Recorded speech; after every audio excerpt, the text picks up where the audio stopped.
Hi everyone, so a quick Imperial Assault video coming to you all. We now know that the ISB headquarters map is the next map in the tournament rotation. It's going to be replacing training grounds. It can be found in the Agent Blase villain pack. Obviously I'd expect FFG to continue with the new idea they have of printing the pre-printed tournament maps, which should come with a mission briefing as well. So I just wanted to do a quick rundown of my thoughts on the map and cover the mission. It's not going to be quite as in-depth as my previous ones. I haven't had a game on it yet, but once I have played some games on it, I'll try and do another video and maybe try and record some games being played on this map. So the first mission is to your station, and it is at the end of each round. Each player gains 3 victory points for each security station he controls. Then for each station, the player who controls it chooses a hostile figure in line of sight of the station. That figure suffers 2 damage. So the stations are, I think there's one here, there's one here, and then there is one here. And then these are the deployment zones. These lines here, that's one, and then the other deployment zone is just this tile here.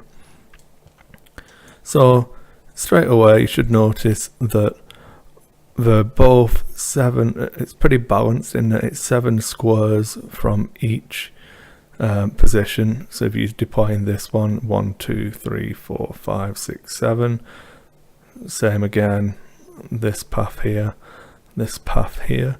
If you want to contest 1, 2, 3, 4, 5, 6, 7, will get you to any of the security stations. So it's pretty well balanced in the deployment areas for the routes you need to take to get to different places, which is a really good sign that we're actually considering stuff like that more. Then the other mission is that each player claims 5 mission tokens that match the colour of his deployment zone.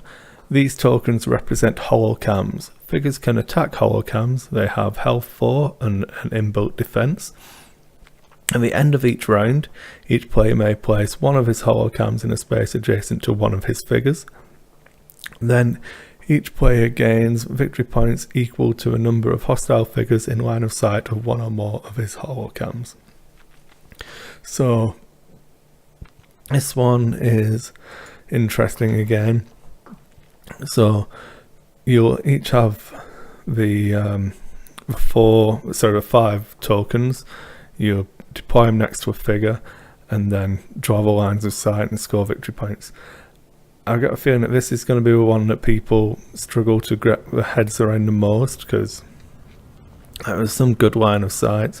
I feel like you're going to want to do deploying some down these corridors to look along here. You get good line of sight here. Obviously there's spots on the corners are always really nice for it, but you want to try and take advantage of the range. But it does have the potential to be a bit of a slugfest as well. It's not the biggest map. I mean, if you deploy in here, you're in combat pretty much straight away. You can, I mean, you're going to be looking at HKs can shoot down this corridor no problem, especially with the new troopers coming out for Rebels where they want to be shooting from range with a blue die, everything like that. So there's good potential for this to just be a slugfest. It's a tight map. I don't see, maybe Vader's still a little bit slow for it, but it can still do work because you're going to be focusing around here. But the 2 stations doing uncountable damage is interesting. This is going to be the main one that's going to wreck people because it can draw a line of sight from any of these corners. So I can get a really good spread. Let's see if I can do some lines. Yeah, so sorry, I'm just going a bit silly here.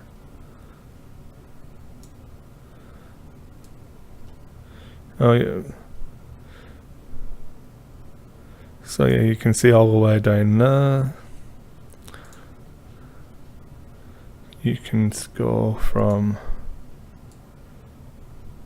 that one can get to that square. Oh no, sorry, I am going crazy. That's what happens when you try. Yeah, we'll go back. I was right, so it's this point here. So you can see the good amount of distance you can get.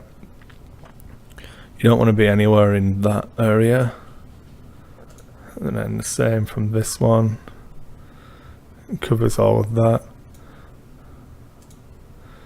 The ones in these squares aren't quite as bad, just because obviously we're further in on the corner, so you don't have as much. You've only got really this corner to worry about, and this one, so you can't really get too far around this corner. I'm gonna freehand it because I'm lazy.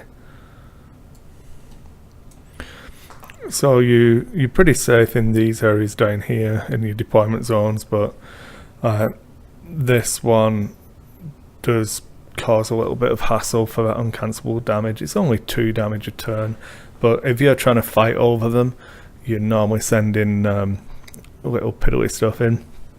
So the situation you don't want to be in is for you to have sent a few normal stormtroopers in there and then just not be able to actually control it.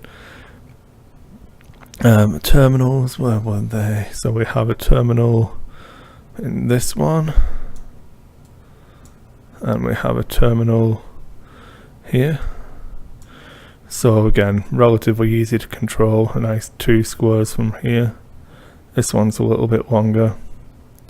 You've got to go a whole 3 squares to get to that one. But I do feel like that balances out by the fact that if you're in this top deployment area, you have this awkward approach here where you have to go up. That is the dotted line that you can't cross, whereas in all of your approaches this way are open. So I've got no problems with this terminal being a little bit closer, you know, an officer move away, so that's not a problem. But yeah, I'm really excited for this map. It does take out Training Grounds, which was quite a big map, so bringing the size of the maps down again, and it's going to be interesting. I'm not sure exactly what lists I'm going to try running on it straight away. Maybe mess around with my smuggler list a little bit more. I feel like you want some beef to your figures to have the fighting over these spots here, because once you get into this, you're probably not coming out alive unless you win. But yeah, a good map. I'm glad to see it's replacing Training Grounds. The rotations are going as planned, and yeah, it should be a really good map, and looking forward to playing some games on it. I'll let you know more and hopefully record a couple of games soon. Thanks for watching, everyone.